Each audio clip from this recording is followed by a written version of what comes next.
Often in pop culture, if you have a group of artists in which one or two may be seen as the breakout stars, the other members of the group can often be overlooked. Taking the case of Tony Yayo, he was part of G-Unit, one of the most successful and revered rap crews from the Bling era. 50 Cent was the star. It was the success of his debut album, Get Rich or Die Trying, which birthed the creation of G-Unit Records.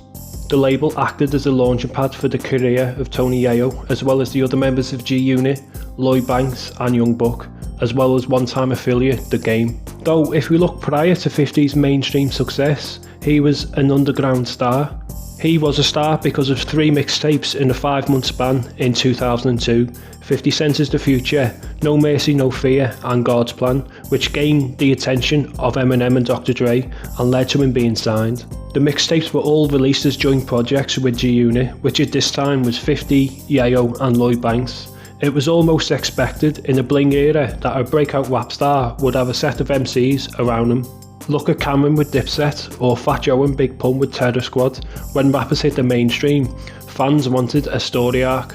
A story arc which told of aspiring rappers, which were able to hustle from the streets into the celebrity lifestyle, especially as the stories told of the gritty lifestyle of the streets, played out over gangster rap beats. This resonated with many fans. Yayo and Banks were a very important part of 50's story. Would 50 have been as successful without them? The answer is probably not. The relationship with 50 and Yayo is deeper than most. Yayo was an enforcer for 50 on the streets, who just happened to rap as well. Having a friend who is willing to run with you in the streets is one thing, but to have a friend with the ability to do it in the music industry is another. It's true to say that Yayo didn't have the star power of 50 or the lyrical ability of Banks, but he always played his position. From the streets of Queens to waiting his turn during incarceration in 2003, as G-Unit exploded onto the mainstream, to touring with 50 to the present day, Yayo has been an ever-present of the group.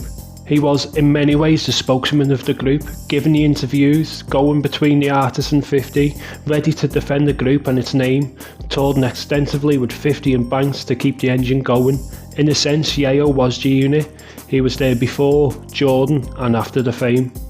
After the height of the Bling era, many rap crews fell apart, often to a point of no return, but the case of Yayo is unique. He always stayed loyal to 50. Despite the numerous industry beefs, he always stayed steadfast in his beliefs. He may have chosen to only release one commercial album, but is that a bad thing?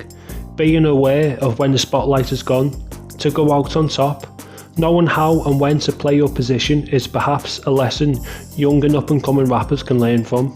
Perhaps the role of Tony Yayo is overlooked. Success is often perceived by sales figures and chart positions, but given the generally short time span of the average rapper's time in the limelight, perhaps Yayo went out at the right time.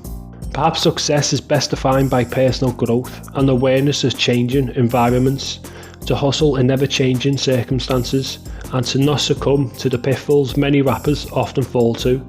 But what do you think? Does Yayo get a fair shake? Has he made the right decisions at the right time?